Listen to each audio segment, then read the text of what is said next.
guys? Good to see you all here today. My name's Terry. I'm going to be kind of emceeing you through today. Glad you're all here.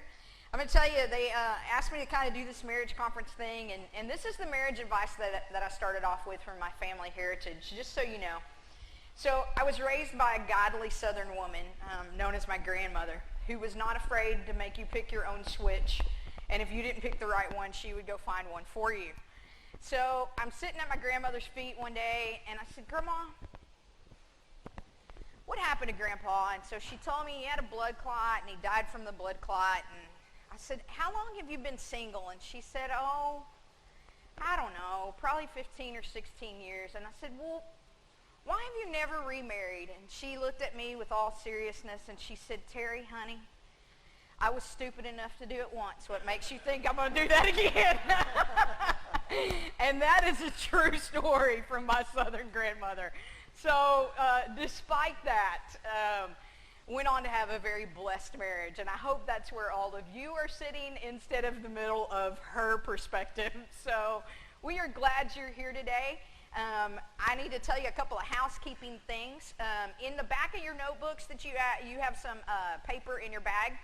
If you have questions concerning what's happened here at the conference or topics that have come up, or we have an extra session this afternoon that's going to be specifically on sex. If you have anything that you would like to get wisdom from or knowledge from in that area, please feel free to write those questions or concerns or issues on a piece of notebook paper. And there is a box back there in between the two exit signs for you to place those questions. And at the end of the day, Spencer and Jennifer will address the questions that are in the box. So this is your one opportunity to ask unashamedly, without your name attached, all of those things that you've really wanted to know all your life and you just didn't know who to ask. So also, we will be doing lunch here today, and so when we get to that time, we'll have some ins and outs for you. Housekeeping and things like that. If you're a guest here, to the restroom, you just need to go out through the foyer and make a left, and there will be a men's and women's room. Also, we want to remind you that if you have children here today, or even if you don't, but you have a generous spirit, we are taking donations for childcare today. There was no charge for childcare, but it is a substantial cost for us as a church to provide that service. So if you are blessed by God, and can donate towards that, there is a bucket out by the children's area right past the restrooms. If you want to donate for that, we would greatly appreciate it.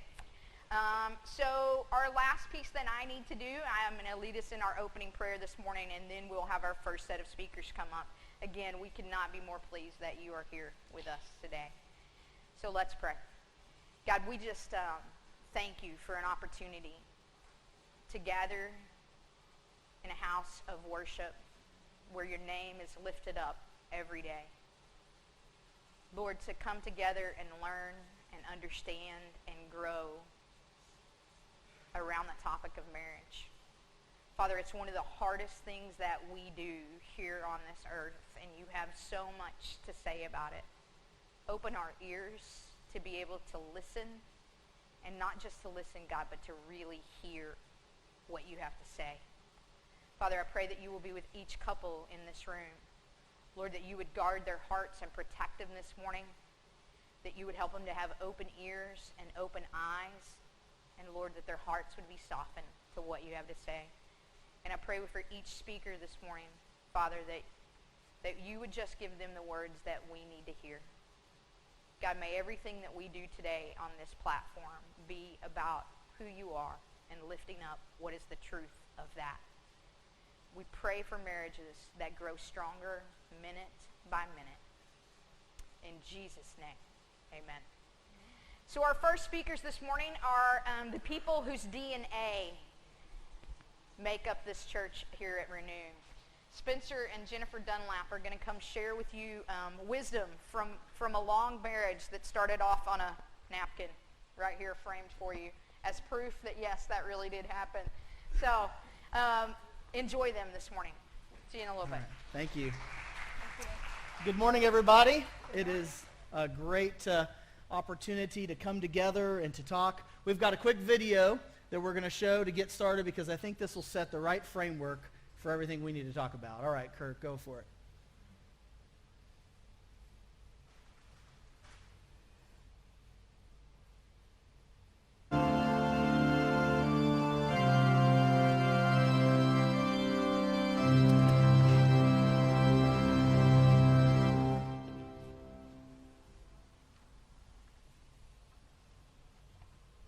Marriage. Marriage is what brings us together today. Marriage, that blessed arrangement, that dream within a dream. Stand your ground, men! Stand your ground! So treasure your one. Skip to the end. Have you the wind? Here comes my Wesley now. Under you, Princess Backward, Man and wife! Say man and wife! man and wife. Escort the bride to the honeymoon suite. I'll be there shortly. He didn't come. Gotta love the Princess Bride, right? Wov. Twoo. Wov. Oh, what a fun thing. So we're here to talk about an amazingly important topic. And I'm so glad that you're here. I'm so glad that you're a part of it, whether you're single or married, because it really fits any of those categories. But wherever you are on that spectrum, or if you've been married in the past and not now, or you're single and never been married, or you've been married a long time or a short amount of time, no matter what that is, there's something incredibly important for us to talk about. And we can laugh, and we're going to laugh. We're going to have a good time, with things like the Princess Bride, marriage, brings us together to joy. We can make fun of all that and have a good time, but we have some extremely serious things that we need to talk about, because marriage is so important.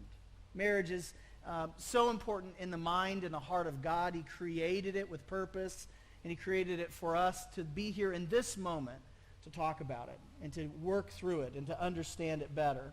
And so we are beginning today with this idea, and what we've been talking about is love, war, and restore, which really is a great picture of marriage. There's love in there, and then from time to time, there's war within the marriage. Anybody want to agree with that? No? Only Jennifer. Only Jennifer agrees. That's fantastic. That there's war sometimes, and that's normal. That happens. And hopefully, though, we can find restoration. Because marriages are under attack, and we want to fight against it, and we want to find restoration there. And so again, whether you're single or married, these are important issues. They're important topics that you're going to come up against in every relationship you deal with love and war, and how do you find restoration and direction for what God wants in your life. And so this actually is a part of a series that we've been working through that finishes up tomorrow. And we have some guests that haven't been here through the series. You're okay. You being here is not dependent on understanding what we were going to talk about, although just a quick nutshell. Some of the things that we've talked about have been like Hollywood's model versus God's model. Hollywood has a recipe for how relationships work. You go find the right person. You fall in love. Somewhere in the middle, you go to bed together. You fix all your hopes and dreams on this person, which means you're not a complete person on your own. And you find some other person to complete you. They never do it fully because they're human, they're flesh, and they will fail. And so when it all falls apart, you just start over. You go find the next right person. You fall in love again. You go to bed. You end up fixing all your hopes and dreams on that person, hoping that they'll be the one. And then when they don't live up to your expectation and it fails, you start over again. And it creates more and more and more heartache and damage. And we're living out the ramifications of that in our society. We just are. But God's prescription is totally different. It's not just find the right person, but become the right person. That's really where it begins, to become the person that God has intended you to become. To become the right person, to walk in love. We get that right out of Ephesians 5, by the way. It's not to fall in love, but to walk in love in every way, to walk in love. And then fix your hopes and dreams not on some other human that's going to fail you, Because no matter what you hear today, I guarantee you one of the things that you'll hear is, even in the best marriages of 20 years, and we've had a great marriage for 20 years, although the first couple were rocky. We'll talk about that in a minute. Not so good. Her mic might need to be turned up a little bit. But, in all of that, in all those challenges, we want to fix our hopes and dreams on God, not some other person, because people will always fail. And so that's kind of the idea that we've been talking about. And we've covered the difference between, lust and infatuation and love, and sex and love, because society says sex and love are the same. They're not.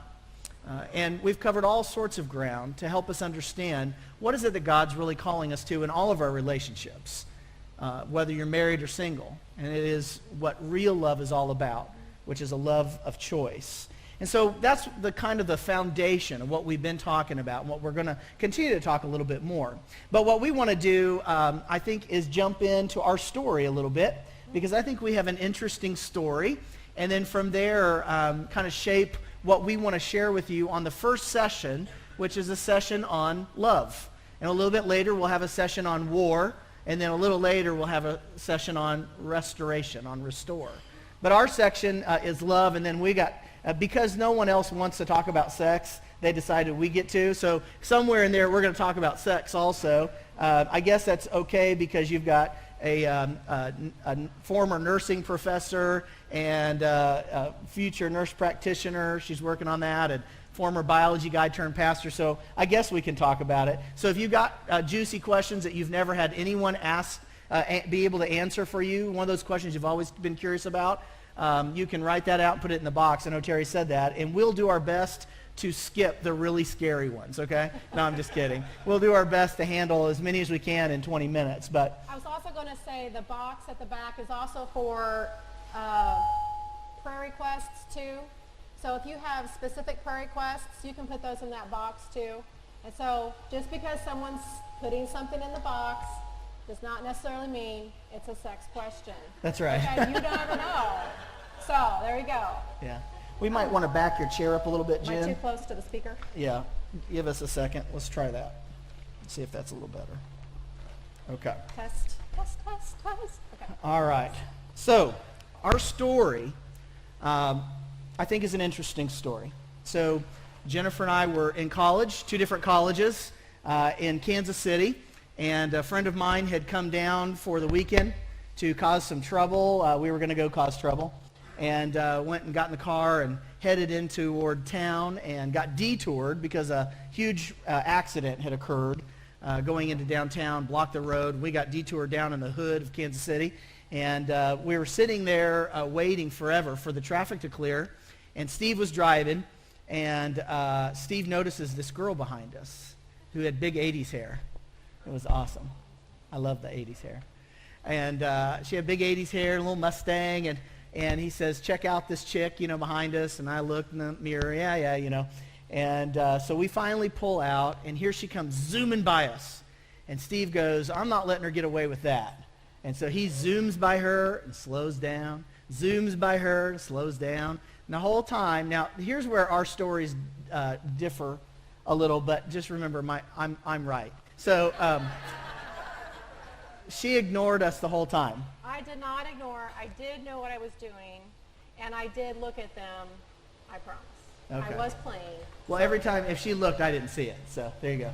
So so we got up on the next highway. Steve's playing the same thing, and I'm thinking to myself, we're going to be in jail tonight. I just feel it, Speeding down the highway and slowing down, speeding by, and get up on the next highway. Anyway, we get off on an exit, and we actually were getting off on the same exit, but we'd lost track of her a little bit in the traffic coming around the corner. And as we got around to the stoplight, here she comes down in the turn lane next to us. And she looks over and gives this little smile and drives on. And I said to Steve, don't you hate it when you see people out and around, you never see them again? How do you know that's not the person for you? And he says, I have an idea. And so we go tearing around the corner, and we find her car in the parking lot of this little, like Showbiz Pizza, basically, or Chuck E. Cheese, what it would be now. I'm getting all kinds of echo and feedback. Can you turn me down just a little bit, maybe? And so we find her car. Steve says, we're going to go in. We're going to find her.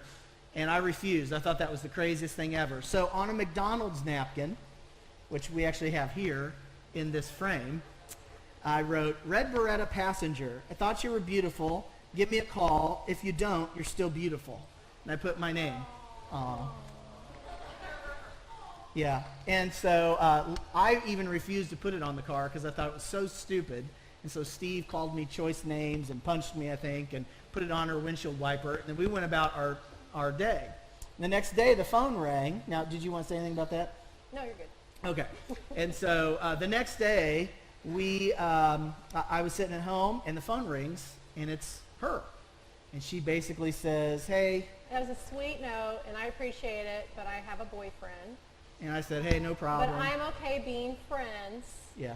And we actually went to college right across the street from each other, literally across one street from each other. And we were both studying, similar fields. I was actually in pharmacy, studying pharmacy at the time, and he was in physical therapy, biology stuff at that time.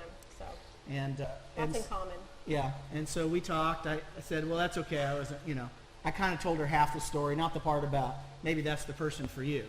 But anyway, so we ended up talking a little, had some common things, and we got married a year later. So that's the story. And so now at that point, there's more to say about that, but it's an amazing story. Although if you see our children later, please let them know, yes, your mom and dad really did meet at church camp, not on the highway. No, I'm just kidding. Please don't pick up people off the highway. Please don't cruise. Please. And leave notes on random people's car. It's just not a good plan. Not a good plan. But or call them if they leave a note on the car. You left me the phone number. I was going to, So part of the question, as we look at that story, the question is, so we meet this way, which is unique. But we meet this way, and we get married a year later. So the question is, were we really in love, or were we infatuated when we got married? What do you think? A little bit of both. Yeah, a little bit of both. Yeah. And so, with infatuation and love, one of the things we've talked about is infatuation is that ooey gooey squishy butterfly. I'm excited, but that doesn't last usually. It might last a few months, maybe 18 months, but it doesn't last forever. And so, what your hope is, I think, is that in a new relationship, if there's this kind of that infatuation, your hope is that it turns into real, genuine love before the infatuation goes away. Because if it doesn't, and there's a gap, there's a problem. And it's why a lot of relationships end very early, is that they haven't understood the difference in infatuation and love. It wasn't bad that there was infatuation. She was gorgeous, hot. He was cute, too. And you're better now even than you were at 19 when I saw you. Good man. So, but it was not that infatuation was bad, but it was as you get to know each other and you choose to do the best for someone when they deserve it the least. That's what love begins to really look like. And that's part of what we've been talking about, and different forms of love, different ways to understand love. Like agape love is this prime way of understanding love from the Bible. But agape love is, I choose to do the best for you when you deserve it the least. Agape love can be one direction, which means I'm not going to expect a response. I'm just going to do the best for you or take care of your needs even if you never return it. And that's really what we're called to in relationships. Not that you don't want a reciprocal love. That kind of love is very important. It's phileo love. It's a different kind of love that we see. But you want that reciprocal, but you have to be willing to be all in and say, I'm going to give the best, or I'm going to take care of those needs. And early on, that was still hard. It was a learning experience. And I think over 20 years we've gotten better at it, although there's seasons too. And there's seasons of life where you're just challenged. And it's harder to want to take care of someone else's needs because ultimately you want it for yourself. And so wherever you are in that stage, I think it's normal. It's not like we just, shoot off on this infatuation. It jumps into love and genuine love, and it just continues to grow until you're 90 and you've been married, 70 years, and your love is perfect at that point. You hope it's a maturing love, a matured love. But the reality is, although it may look like this in someone's mind, it's probably more like this. There's seasons of life and seasons of relationships and seasons of love where it's easier than others to really give that full attention. And so I think that's part of it. Now, our story, though, was challenging for a different reason. The reason why ours was very difficult in the beginning, and we actually talked about divorce the first year of our marriage, is because we were unequally yoked. And if you've ever had a relationship with somebody who did not believe the same that you did, in a spiritual sense, that's going to cause you some stress and problems. So what happened with us is I was a Christian, but I will say I was a milquetoast, borderline Christian. After I went to college, I was kind of starting that slippery slope that many of us start to see, and whenever we get in college especially. And then I ran into this person here who really didn't care about God unless he had a problem, and then he'd pray. I remember our first conversation that we had about spiritual things, and it was when we were engaged. And the question I asked him was about his faith system and things like that. You'd think I'd asked that before, but I didn't. And he's like, well, you know, my parents are RLDS, which is kind of like Mormon, but not really. And I was like, oh, okay, whatever that means. And of course, as soon as I told my parents, they're like, oh, what? Who is this you picked? And so they basically prepared me. I still married him, but they prepared me and gave me the tools for talking about the problems and the belief, at least that really he didn't have it as much as it was where he had come from in his family background of a different Jesus than the Jesus that we have, and the belief system that goes along with that. And so we went ahead and got married, and I irritated him a whole lot because at that point, as soon as we were married, I decided that I would try to beat him over the head, and I'm going to save him. You know, I'm going to save him. And so I would sit on one side of the couch, and I would read books about, you know, Christian or cult, you know, about him. And then, and I didn't care. And he didn't care. That was his parents' thing. But I would still do it. And he'd read books about evolution, you know. And he was starting to pull me towards believing some of, you know, his beliefs that he had figured out. Yeah. And so in our first year of marriage, it was very stressful. You know, I would want him to go to church with me on Sunday, and he would sit there and he would huff, he would puff, he would roll his eyes. And I would just be so embarrassed for how I would say he things would out act. loud. Sometimes I would say things out loud too, to get a rise. But I'd say it so other people could hear it, which wasn't nice. No, he wasn't very nice. I mean, I kind of dragged him to church, and we would fight about it all week. And I'd put up little scriptures in the office on the whiteboard. And yeah, she would write scriptures on the whiteboard in my office. That infuriated me. Yeah. Oh my goodness. Yeah. And so we did talk about divorce our first year because, you know, he had said, you know, hey, you know, we can just have kids and then we'll figure it out down the road. And I said, no child will come out of this womb until we figure this out. And that caused a lot of stress. Yeah. And, you know, as I was trying to be a good Christian influence on him, but I was, you know, still arming myself against this, you know, false religion that he had been at least part of in his teen years and stuff, and because that's where I originally thought the problem really was. It was more than that, but, you know, I would get little things in the mail about it from this group that I'd contacted, and I'll never forget the day that, he won't either, that he opened my mail. His mother was at my house, who still was in that belief system, and he opened my mail, which had one of these little, you know, pamphlets, anti-RLS pamphlets in it, and was making fun of me in front of his mother about it, who, of course, she's of that faith, and I was just mortified. And as soon as she left, I screamed at him, F you, flipped him off, and walked up the stairs. I was just like, and he was like, wow. And I was like, you know, here I am.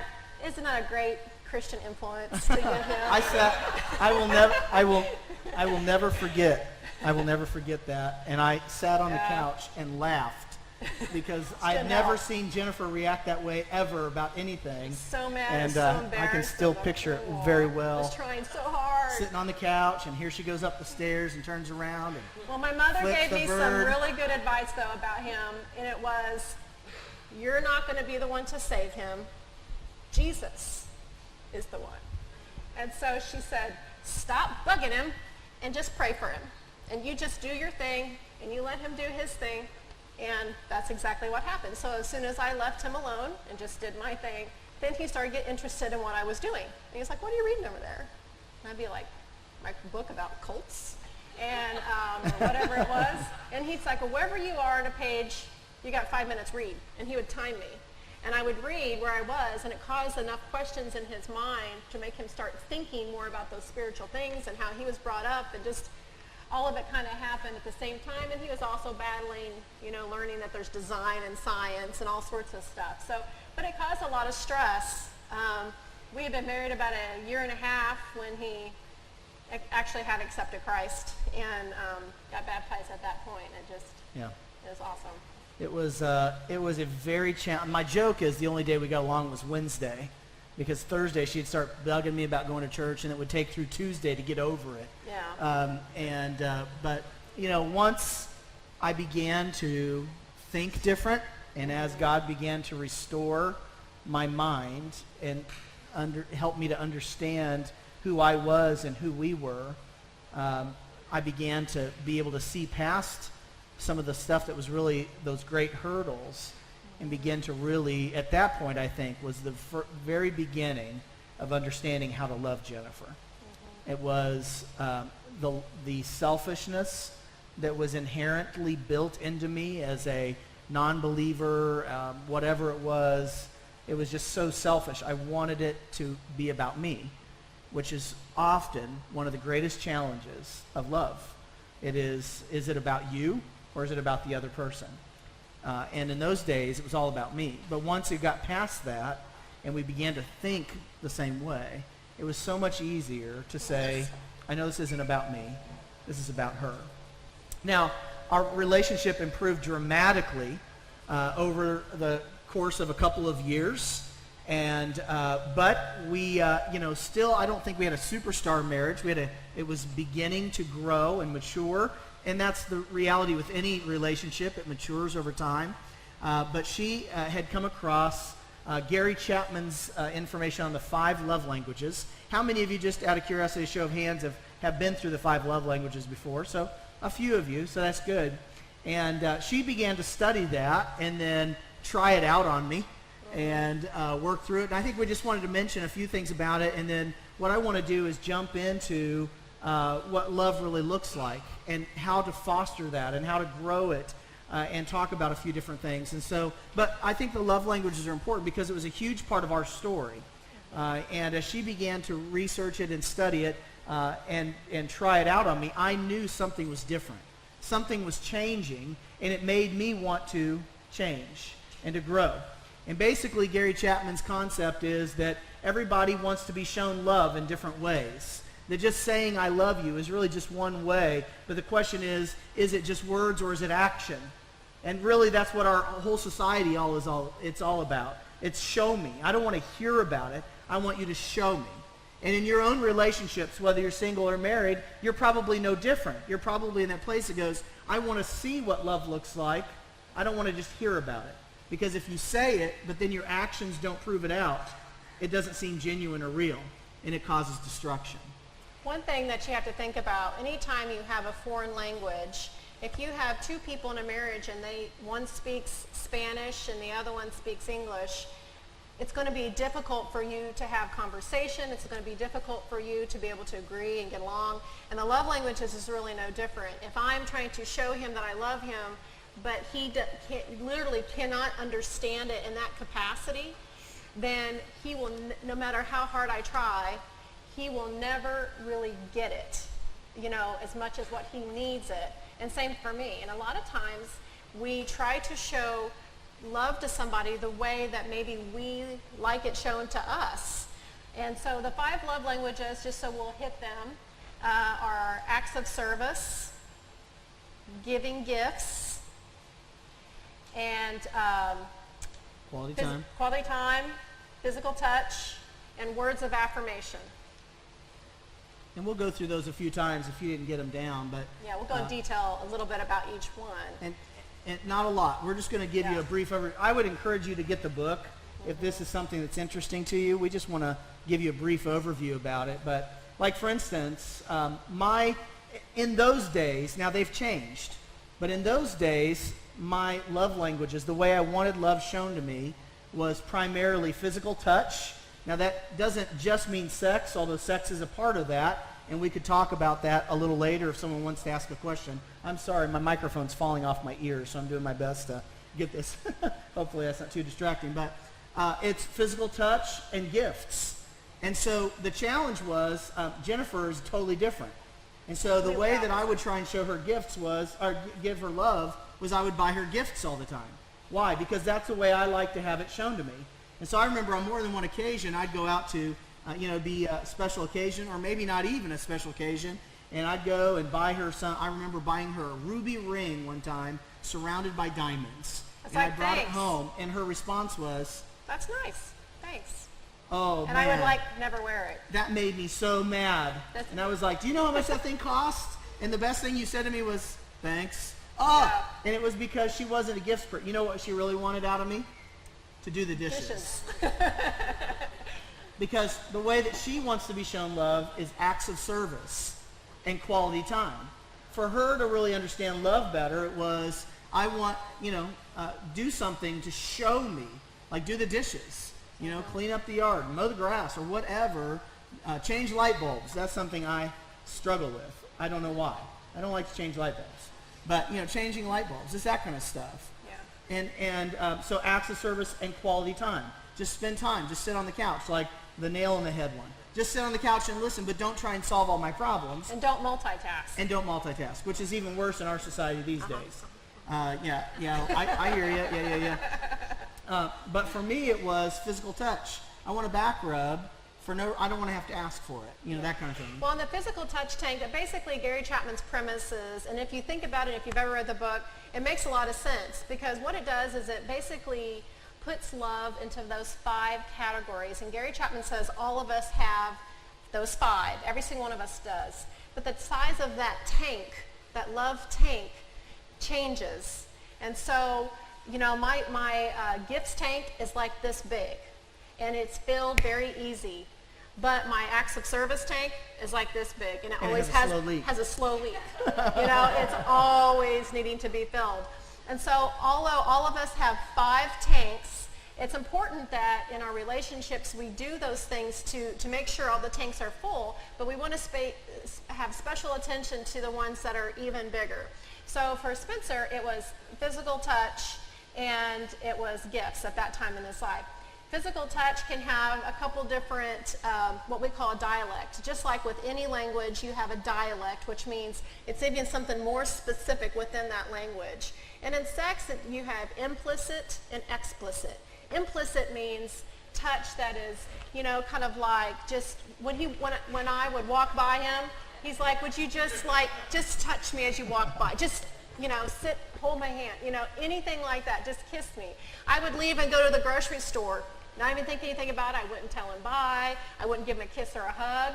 And he would get highly offended. He's like, you didn't tell me bye. You didn't hug me. You didn't kiss me. And it wasn't that I didn't grow up in a family that hugged and kissed, because I did. It's just, my physical touch tank just isn't really big. And I just, for me, I didn't need that much. And so, but for him, it was huge. With a slow leak. With a slow leak. A big leak. No. No. And the other part of physical touch is the explicit side. It's that dialect. And that is where sex comes into play, and more focused touch, like massage, things like that, is more of an explicit. And, Gary Chapman will also talk about the fact that physical touch, as far as sex goes, sex, especially with all humans, but especially men, is also a physical need. So just because a man or a person has a physical need for sex does not necessarily mean that that is their love language. There's also a biological component, but there are some people who sex is for them is actually, that's how they connect in love. And so there is a little bit of a difference there. And so then his other one was gifts. He loved to get gifts, no matter big, small, whatever. And when you have someone who needs to receive gifts to feel loved, it has to change the way that you think about money. Because you have to, you know, if you're like a saver, and that person wants something, that can really hurt them because you're not willing to spend the money to get them something. And so also allowing them, giving them that freedom to buy the things that they want. That would be like another dialect of gifts. So I can either give it to you, or I could say, go get your own drill at the hardware store. I'm not picking that out. Drill, You know? whatever. In the old days when we had fixer-upper houses. He doesn't need that anymore now. No. But so there's different dialects even within New gifts. football. No, I'm just Yeah, we kidding. don't need a new football, that's for sure. Air product. Yeah. You know. And so, so for him, those are the ones that, again, we discovered the 5 love languages at about 10 years of marriage, and we had a good marriage, but it took it to that next level for us, because then I knew it made so much sense. And then he's like, oh, that's why you didn't like to wear the jewelry. I was so mad about that. And I would be like, oh, that's why, you know, you pout if I don't give you like back massages, you know, things like that. Yeah, that's good. So it really does help to open your eyes to how that other person feels loved. And it has to be purposeful. Yeah, and again, they change. Gifts is not a high level tank for me. You know, that tank that was that big is really like this now, you know, and part of that's because, you know, finances change, and you do have to be wary of that. And although I agree with what you're saying, that, you know, if you're a big saver and you never spend any money, but, you know, you're in a relationship with someone who's a gifts person, I mean, it takes good dialogue and conversation and set some boundaries. God doesn't want debt, but just being smart. But and over allowing time, as I've grown in my own walk, I've matured to the point where I don't have to have more stuff around. I mean, one of the big things that I had that I loved, I know this will surprise you, I used to wear suits every day. And I wore custom suits with French cuff shirts and a tie, and I loved cufflinks.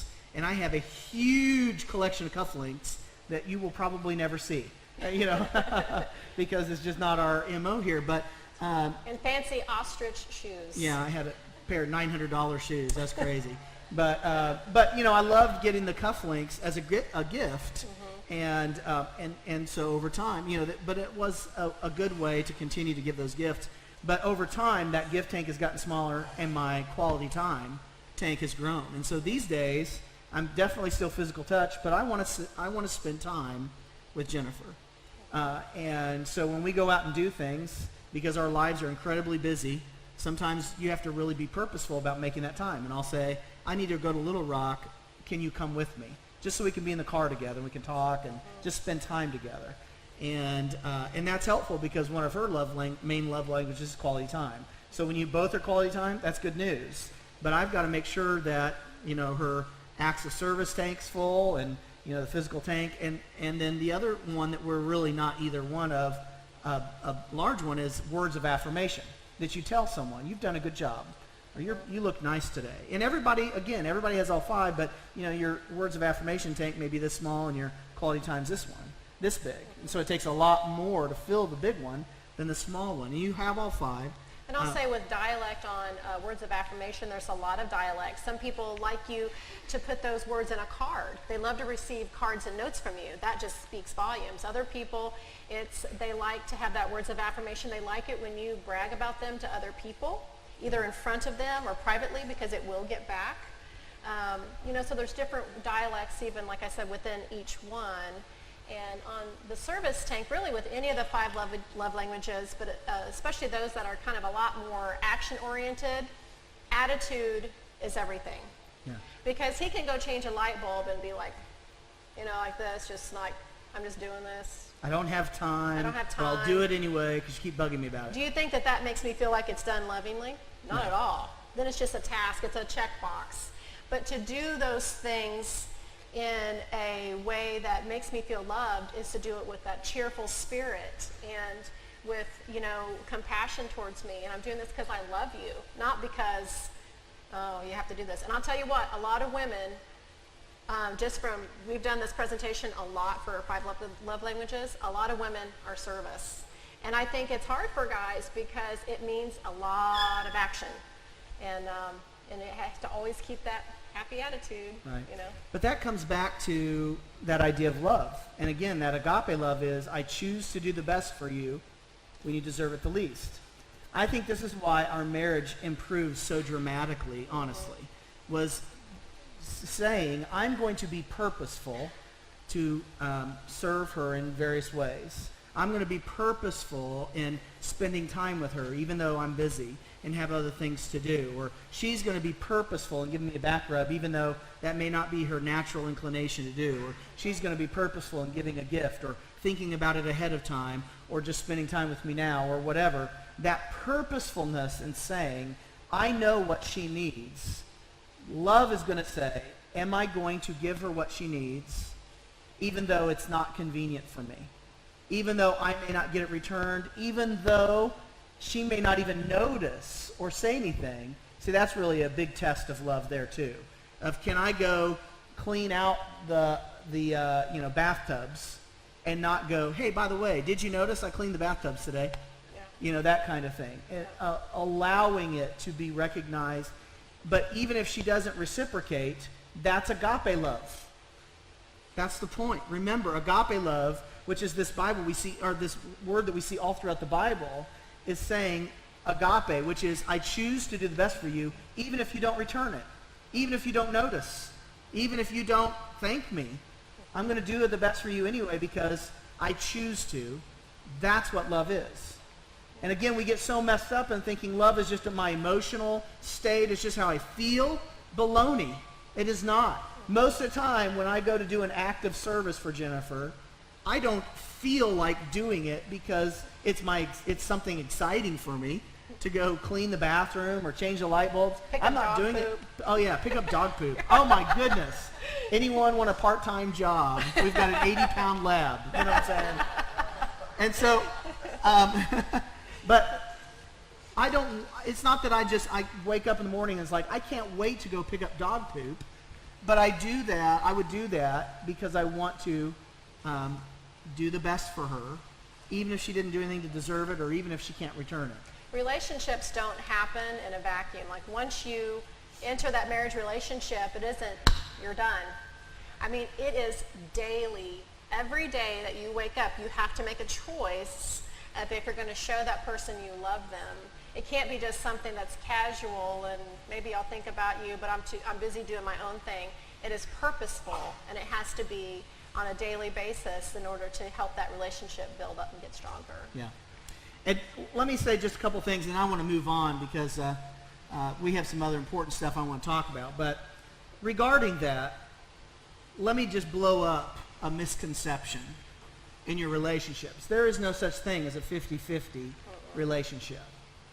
And if you think that you're going to go into a relationship, or that in your current relationship you guys can be 50-50, I'll give 50%, you give 50%, we're golden. It is a tremendous lie. It does not work. That is not agape love. Here's the other thing. Years ago, I used to say, here's what I would say. There's no such thing as 50-50. It's more like 70-30. You give 70, and hopefully you get 30 back. And if you're both given, I said that for years. Guess what? That's not true either. I don't know why I thought that. Maybe I just thought I was being smart. It's stupid. That doesn't work. You know what works? Both of you go 100%. That's agape love. I'm going to be all in. I'm going to do everything I can do to fulfill your needs, to take care of you, regardless of what you give back. I'm all in. When you can get to that point, you'll know that's what love really looks like in a relationship. 70-30 is conditional. 70-30 is still selfish, at least 30% of the time. The reality is, if you said, I'm going to give 70, you may not ever actually hit 70. But so there's always going to be a component of selfishness in there. But it's not conditional. None of that stuff works. But when we do it, we're totally selfish. Philippians 2:3-4 says this, tells us, do nothing from selfish ambition or conceit, but in humility count others more significant than yourselves. Let each of you look not only to his own interests, but also to the interest of others. that's a great marriage passage. It's a great love passage that says, I'm going to do nothing from selfish ambition or conceit. It's not about me. Instead, I'm going to do everything to focus on putting that other person more and make them more significant than myself. This is where love really begins. This isn't the conclusion of love. It's where it begins. To say, I am confident and convinced that I'm going to give them all that I've got. The ability to do that, though, is what this love talks about. It starts with God. It starts in Matthew chapter 22, where we get the greatest commandment. You see it all the way back in the Old Testament. The Shema, the Lord our God is one Lord. You shall love the Lord your God with all your heart and soul, mind. And over into Matthew 22, we get it. You love the Lord your God with your heart, your mind, your soul, your strength. That means all of you, every part of your being, you love God. And it has to start there. And I'll tell you that until you're able to focus on loving God, it will be very challenging for you to fully love somebody else. It just is. Because we can love because he first loved us. Understanding God's love for us, what Christ says at the cross as an example. Understanding that and being in love with God or working at loving God is what gives us the ability to love somebody else. That's the second greatest commandment, to love your neighbor. Or the new commandment over in John, to love one another as I have loved you, is what Jesus says, which is that sacrificial love. And so what does love really look like then? Well, there's lots of examples. There's a three-stranded cord. And we might talk about it more later. That idea in lots of marriage ceremonies. Love is a three-stranded cord. It's you, it's me, and it's God. And we are wound together. And I've said in this series, one of the most important parts that we miss so often is when you are just trying to love one other person like this, it's like hitting a moving target.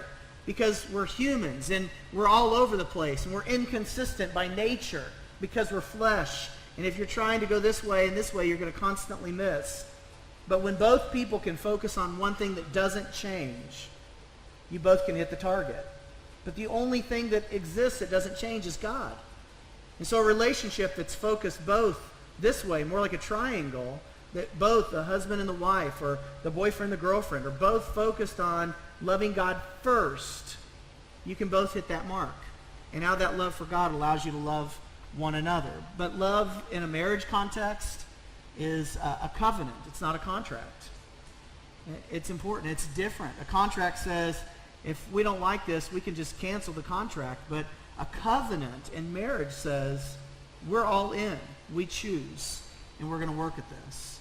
A covenant is about trust. A contract is distrust. Inherently, distrustfulness is what breeds contracts. But a covenant says we trust, and we're going to do this. Or 1 Corinthians 13. I'm going to give you that as an assignment later. 1 Corinthians 13. Love is patient and kind. It's not self-puffed up. It's not all about me. And it's all these great descriptions of what love actually looks like. And so we see it right in the Bible. And then, of course, Ephesians chapter 5, verse 33. If you have a Bible, you're welcome to turn with me. It's a simple passage. Ephesians 5:33. We just want to spend about 15 more minutes talking about this. Ephesians 5:33 says, nevertheless, each individual among you also is to love his own wife, even as himself, and the wife must see to it that she respects her husband. It's an interesting passage as we talk about what love looks like in a relationship. And the biblical perspective here is, husbands, love your wives.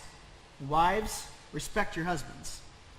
Now that doesn't mean that husbands don't respect their wives, and it doesn't mean wives don't love their husbands. But what it does do is it gets to the very heart of what it looks like to have a fully committed relationship that is fully love, that is that agape concept that says, I'm going to give you love because inherently that's what a woman needs, and the woman is going to give the man the respect because it's inherently what the man needs. It's how we're built. And so there's just a few things. I'm just going to kind of go through a quick list on how do you love your wife according to the Bible. And if you're a note taker, these are just a few things. But all of it's based on this God's prescription about how do you walk in love. Not just be loving, but how do you walk in this love. And the first thing is, I would die for you. Thanks. Yeah, I would. I would give up my life for Jennifer. I would die for you. It's a great biblical concept right out of Ephesians 5:25 that says, husbands, love your wives as Christ loved the church. Christ was willing to die for what we're doing right now. Christ is willing to die as an absolute sacrifice so that you could be with him forever. That's where love begins, guys. It's to be so ingrained in this relationship, in the love, to say, I'd be willing to die for her. Or how about just care and nurture? Ephesians 5 again, 28 through 33 talks about loving your wife the same way you love your own body or your life. And one thing for sure, now, we all probably abuse our bodies in different ways, like at the Chinese buffet. But, some of us more than others. But, maybe for dinner. But I'm going to feed my body. I'm going to take care of it. I'm going to, do those things necessary in order to survive. And part of this biblical concept is to care and nurture for your wife in the same way that you would care for your own body, to take care of the needs that are there. Or to respect your wife. Be considerate. This is what it says in 1 Peter chapter 3. Be considerate as you live with your wife, with respect. I think that's interesting. Again, the Ephesians passage says, love your wives, respect your husbands. But men, you're called if you're a follower of Christ, you're called to respect your wife too. That means she has a say. She has a brain. You can listen to what she says on a topic. Be considerate. Put her first.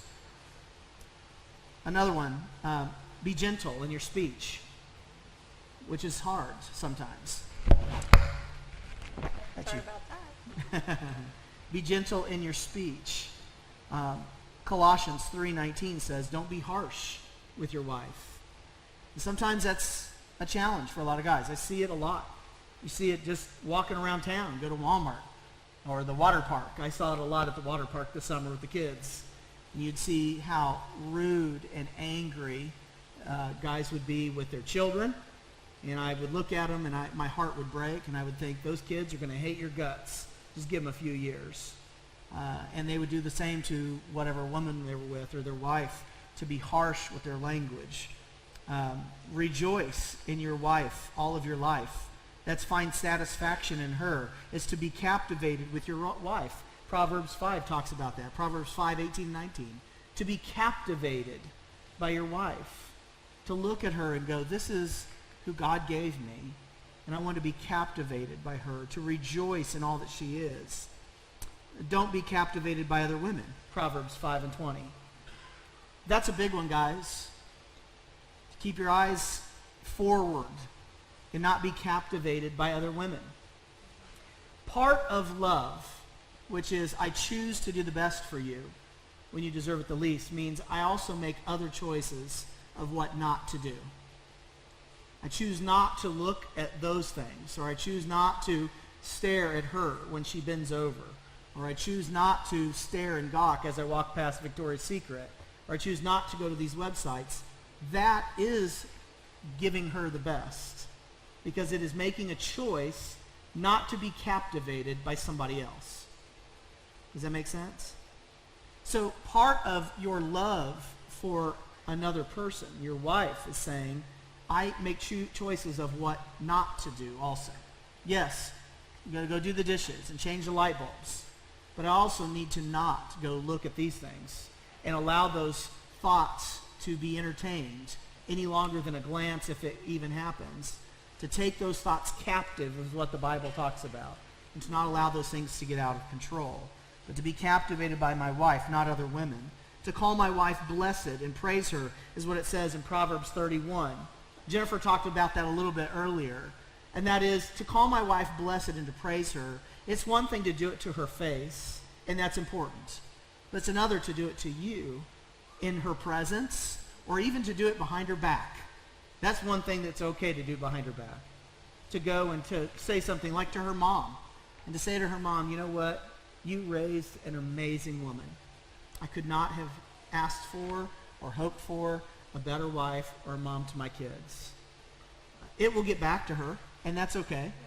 But to be able to call my wife blessed and to praise her to other people so she can hear it and know that it's true is important. If you listen to me on Sundays, every now and then, I'm very purposeful about it for two reasons. I'll praise Jennifer for something. One is because I want her to hear it. in front of 400 people or whatever.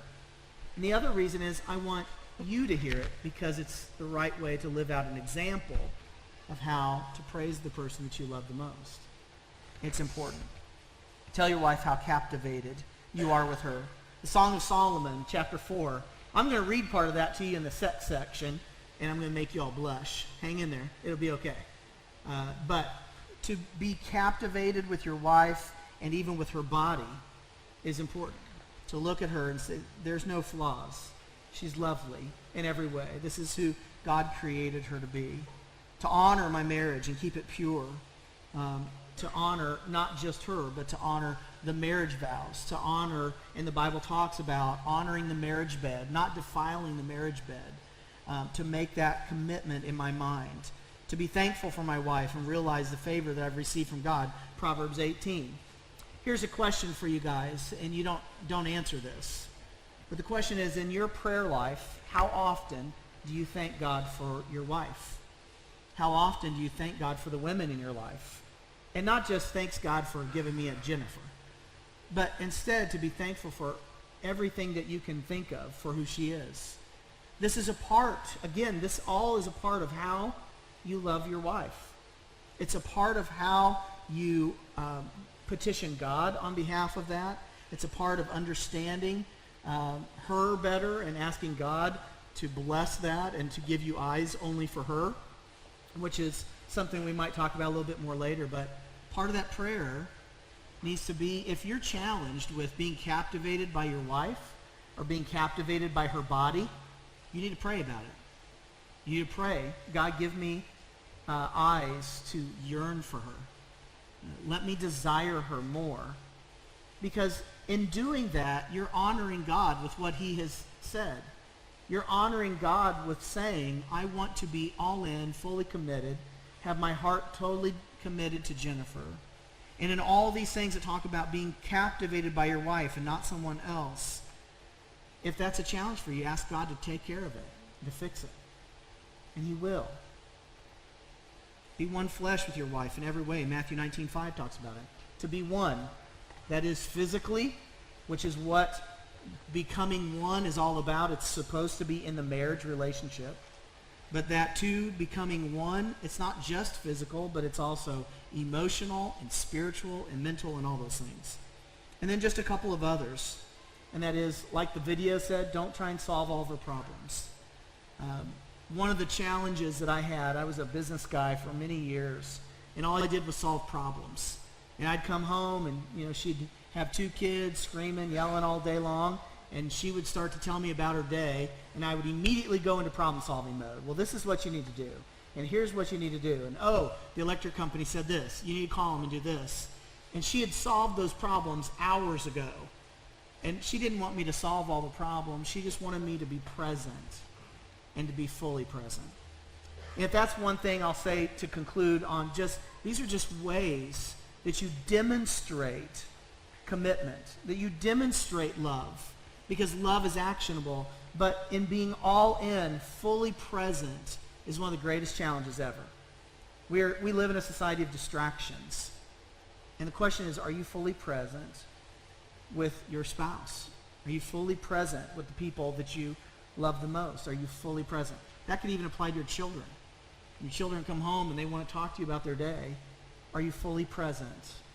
Because not being fully present is either selfish, or it says you're not as important as anything else I've got to go on, which is not agape love. All of these things, it's about being fully present. Thank you for being fully present at that moment. Yes. All right. Just a few things, and I think we'll talk about those a little bit more later on, but just a few things about respecting and loving your husband. I just want to make sure I put it out there. Respecting your husband is not being subjecting yourself to physical abuse, emotional abuse, verbal abuse, and sexual abuse. Just going to throw that out there, just in case someone has told you before that that's okay. It is a fruit of the Spirit.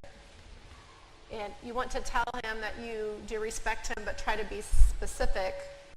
What is it that you respect about him? Thank you for working so hard to bring home finances to help support our family. What is it that you respect about him? apologize when you're wrong. And, that not all people are very comfortable with apologizing when they're wrong.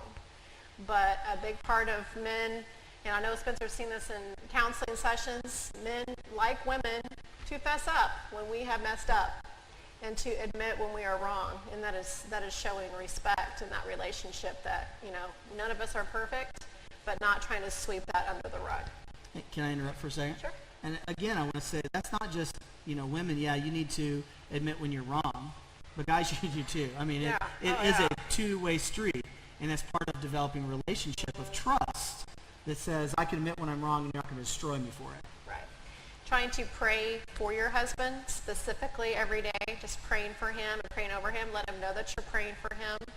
And then trying to also pray as a couple where you open your heart to God and not using that prayer time to say things that are derogatory, like, God, can you please help Spencer to do better at taking care of the trash? You don't use that prayer time with him, there with you to cut him down. And you also want to always try to speak lovingly in front to him and in front of your children. That's a big area of respect, is not cutting him down, not talking bad about him to others, because it will get back. So that's not being respectful for that. Affirming him in the work that he is doing in his life, listening to him. Don't correct him in public. One thing that I tend to see a lot in couples is they'll be telling a story, and it'll be, the man will be like, okay, yeah, we had these friends, Sue and Joe, and one time they went to the lake, and then the wife cuts it and goes, it wasn't Sue and Joe, it was Jane and Mark. It's like, who cares? Just not stopping to correct things like that.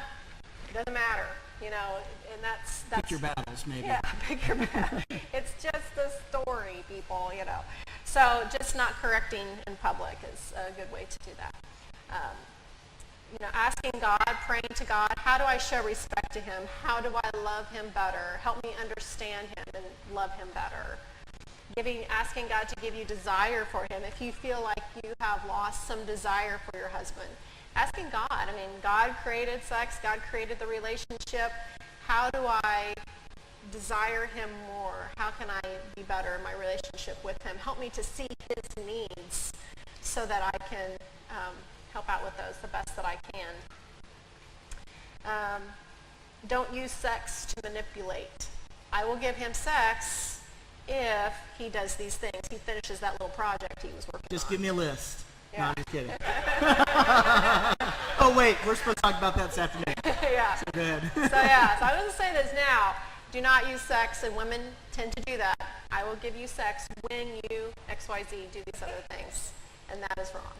And that's really respect in general, too. A lot of women, I hear this in counseling, I'll give him respect when he starts. The reality is the respect is not conditional. Right. It needs to be, I'm going to respect you regardless. That's part of that love definition. Mm-hmm. And be honest and repent to God and to your husband, your wife.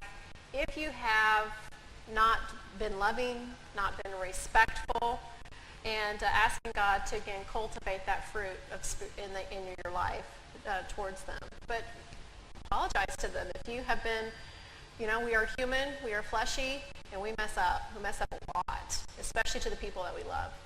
And asking God to forgive you, and asking your spouse to forgive you for those areas that you have really messed up in. Okay.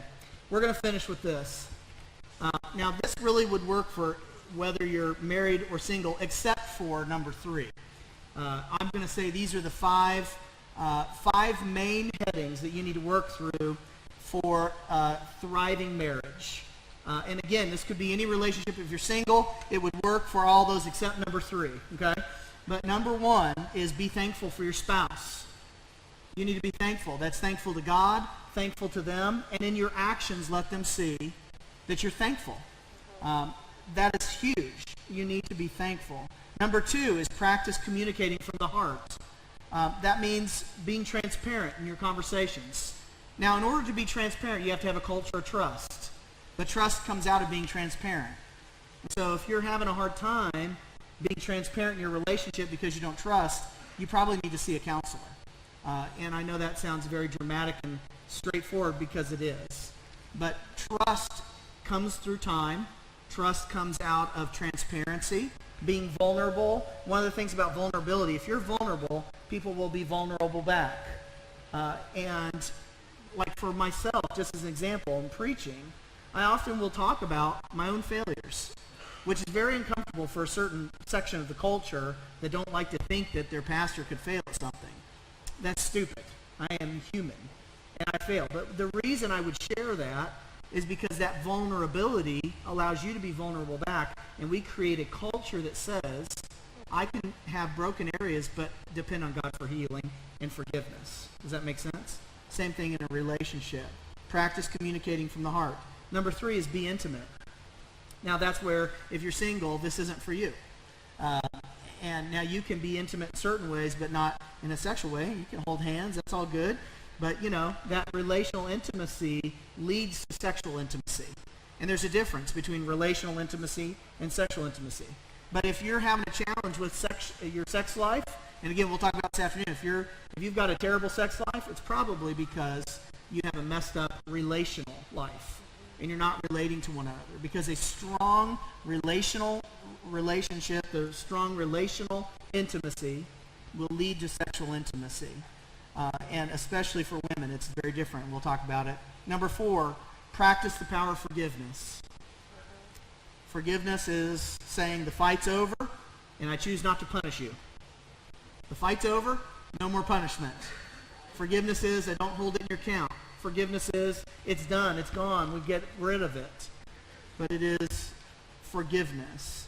Failing marriages can be revived by forgiveness. I'm going to say it again. Failing marriages can be revived simply by forgiveness. To say, I choose to forgive you. I choose not to hold it in your account. By the way, that doesn't mean they've come to you and asked for forgiveness always. That's agape love. I do the best for you when you deserve it the least, which means I choose not to hold this in your account. Even though you deserve to have it in your account, I choose not to hold it in your account. Debt is paid. I'm done with that. That's forgiveness.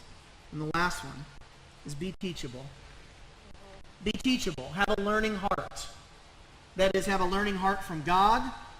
Allow him to teach you. And here in a moment, we're going to release you for an opportunity to check with him about that. But have a learning heart with mentors. You need a mentor. If you've got a messed up relationship, you need some mentors. You might need counseling. Do not go to a secular counselor. This week alone, I heard from someone who asked me if I could recommend a Christian counselor because she was seeking out, she had a counselor that she was going to, a secular one, to talk about her marriage problems, and the counselor told her, you have too much God in your relationship. You need to remove him from it so you can see clearly one another. And I said, that person, I need her name, by the way, because I'm going to make contact with her this week, and I am. Believe it. I'm going to. It is the worst advice possible. Agape love starts with God, and it flows from there. But having a learning heart means I'm going to go to a Christian counselor that can guide this, mentors, pastors, spiritually minded friends. Don't go talk to, whoever your friend is just because they've been married for a while, because they may give you the same stupid advice as that secular counselor. Spiritually minded friends, biblically grounded friends, and especially the Bible. Because the Bible is full of messages for us about who God is and what he wants for you in your relationships and in your marriages. It's important. All right, so we're going to break here. I'm going to give you an assignment. If you've got a notepad, I'd like for you to write these down. I've got 3 questions for you, and I would like for you to explore these for about 10 minutes, maybe 15. We'll keep track of the clock. When more upbeat music comes on, then you'll know it's time, okay, to come back in. You're welcome to get up and leave and go outside. It's beautiful out there. You're welcome to go into the lobby. You're welcome to hide in a stall of a bathroom if you like. You're welcome to stay in here. But a couple things. Vow of silence, no talking, okay, while we do this. This is for you. You need to come into God's presence, and you have some things I want you to petition him with. The first thing is this, to ask God, how have I failed to love and respect the people closest to me? Now, in most cases in this room, it will be a spouse. How have I failed to love and respect my spouse? If you're not married, it could be, how have I failed to love and respect people of the past? Or how have I failed to love and respect a boyfriend or a girlfriend? Or how have I failed to love and respect the people closest to me? And you need to actually pray that prayer and then be still. You might need to pray it several times and wait and see if anything comes to your mind. The second question is, show me, God, specific areas that I can resolve these problems. Show me specific ways that I can resolve these. And then the third question is 1 Corinthians 13, 4 through 7. What I'd like for you to do is read those verses 5, 6, 7, 8 times over and over again. And ask, what is God revealing to me in this? The reality is, if you don't hear anything from question 1 or question 2, question 3 may bring it home. They all fit together. You can do them individually, and I would encourage you to spend a little time with those. The first question is, how have I failed to love and respect my spouse? The second is, God, show me areas that I can resolve these, or show me ways that I can resolve these. And then 1 Corinthians 13, 4 through 7, read it several times and ask, what is God revealing? I'm going to pray for you as you go into this time. As soon as we're done with this time, we're going to have a break. But don't go to break early. I want you to spend 10, 12 minutes or so really working through this quietly. We'll put some music on. That'll be a sign that it's time for a 15-minute break. You can go get some snacks at the well, or hang around, or whatever you need to do. If you want more time to be still, you've got that time also, okay? And then we're going to come back together at about 10:40 for our next session, okay? So we've got a little bit of time. And so we're going to take quiet time for about 10, 12 minutes, and then a break. And challenge yourself with this time. Challenge yourself with these questions. All right? I'm going to pray for you. Let's do it. God, thank you for giving us the ability to talk about love, what love looks like in a relationship, the challenges of transitioning from infatuation to love, or in all those areas, and really choosing to do the best for someone when they deserve it the least.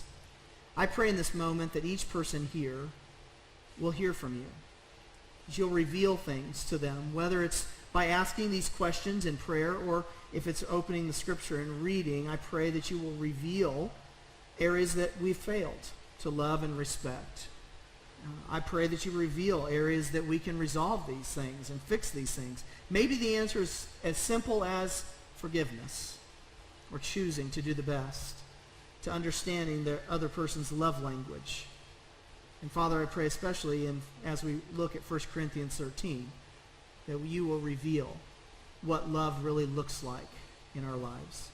We thank you for all of this. In Jesus' name, amen.